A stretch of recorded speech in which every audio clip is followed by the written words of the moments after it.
Hello and welcome back to the 9th Annual Online ADHD Awareness Expo. My name is Nikki Kinzer and I'm here with Pete Wright. Hello, everybody. And in just a moment, we will be talking about limiting beliefs. But first, I would like to remind you to stop by the online exhibit hall to sign up for the free virtual goodie bags filled with surprise gifts from the ADHD Awareness Expo speakers and sponsors. If you've never crossed paths with Nikki and I, you can check out our podcast, Taking Control, the ADHD podcast. Since 2010, we have worked hard to make this podcast an invaluable resource for adults learning to live with ADHD. So check out the website at takecontroladhd.com. You can subscribe to the show in email right there on our website, or look for any fantastic podcast app or directory, and you can search for us there, Taking Control, the ADHD podcast, and subscribe in your podcast app of choice. Great. Thank you for that, Pete. All right. So we're going to talk about what a limiting belief is. First of all, I think it's important that we do define what a limiting belief is. It's the internal conversation that you have in your mind about what you think you can or can't do. And they're limiting because they're negative. They're negative beliefs and they keep you stuck. So as an ADHD coach, I am trained to listen to these beliefs and bring them to my client's attention. Without this conversation, the ADHD strategies and tips that you're trying they're going to be more like a Band-Aid and a quick fix.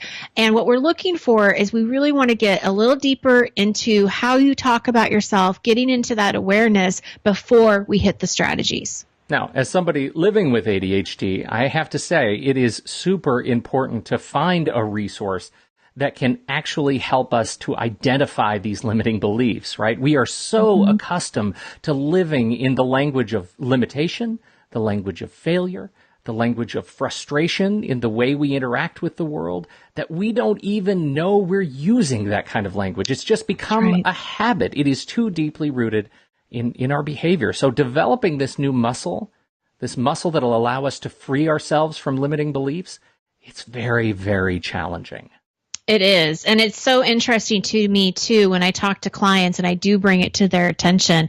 You're absolutely right. They're not even noticing that they're talking to themselves that way. So today we're going to talk about these 3 ways to conquer your limiting beliefs. And the first way is to identify what those limiting beliefs are. So you really need to kind of begin to listen to how you speak to yourself.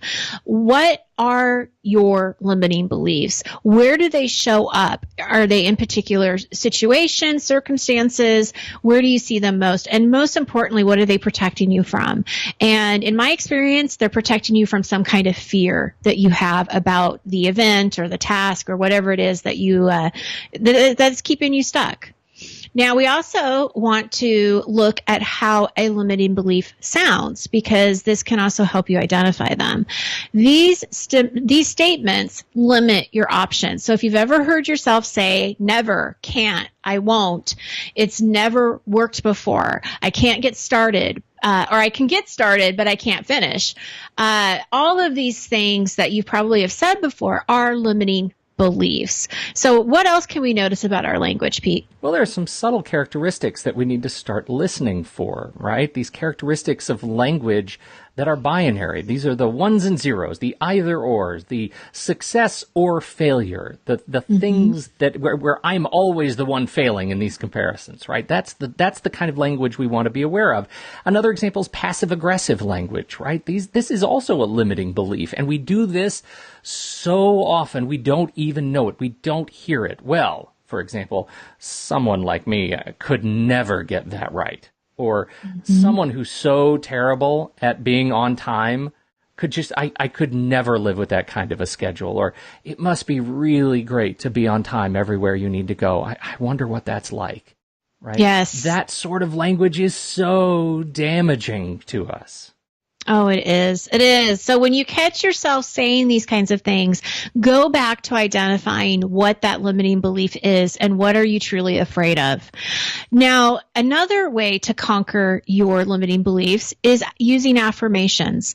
Awareness brings change. So now that we've identified our limiting beliefs, we want to open ourselves up to the possibilities. And that's really where the affirmations come in. We want to try a different way of thinking. We want to keep keep that internal conversation positive, letting us or reminding ourselves that we are okay. This will pass. I can get through this. I can do this. If you've never tried, now's the time to try a mindfulness practice. And Pete, tell us a little bit about this mindfulness practice. Now, don't be afraid. Mindfulness it's really great. And if you've never tried an experience of mindfulness, it's not as out there as it might sound. I know that there are people who are listening to this who might think, okay, I could never do that. I can't do that. I could never sit still for that long. Well, that's not what we're asking you to do. Really, what we're asking you to do is just take even as short as 30 seconds. Just take 30 seconds and pause and focus on one thing.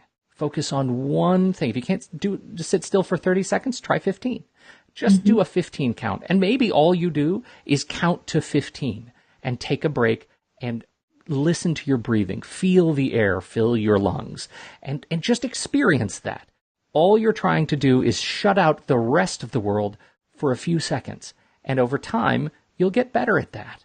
And then you can start adding new elements, like you can start practicing some new language in your head, some language that isn't, heavy with the burden of failure or success, heavy with the burden of you not being able to do things. Instead, you're practicing and building new muscles with language that is more positive, that focuses on potential and hope and growth and strength. That's what we're looking for here.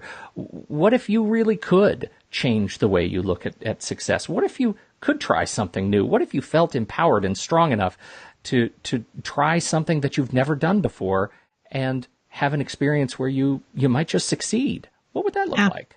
Oh, these what if questions are terrific for stoking that imagination, and sometimes getting out of that limiting belief requires just that, a little imagination.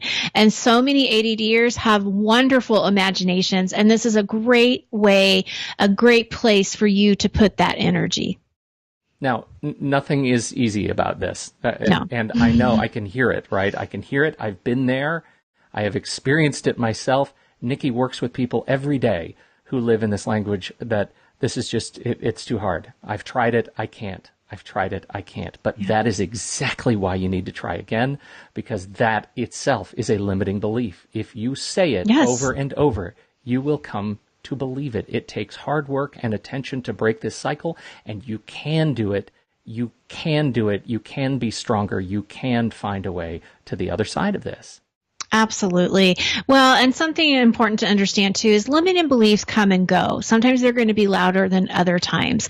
But when you start practicing these affirmations, you start practicing a different way of thinking, and it's more positive, they're going to be less loud. You're going to have more confidence to be able to say, nope, okay, I see you, I acknowledge you, but you know what? I got this. I'm moving on to some different possibilities, and I'm going back to those questions of what if I could? What if I can do this?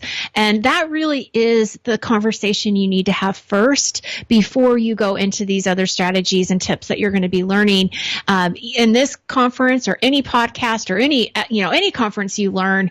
You got to figure out, how am I talking about, or how am I talking to myself? What do I really believe, and what am I afraid of?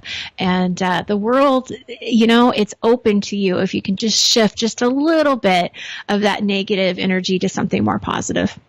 Thank you all for your time and attention in this workshop. We sure appreciate it, and hope you've gotten just a nugget that might help you change your behavior today, because changing your behavior a little bit today leads to a change in behavior tomorrow and tomorrow and tomorrow.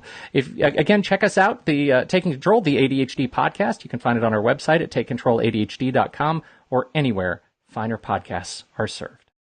Absolutely. And remember to stop by the online exhibit hall to sign up for your free virtual goodie bag if you have not done so at this point. Go ahead and go do it.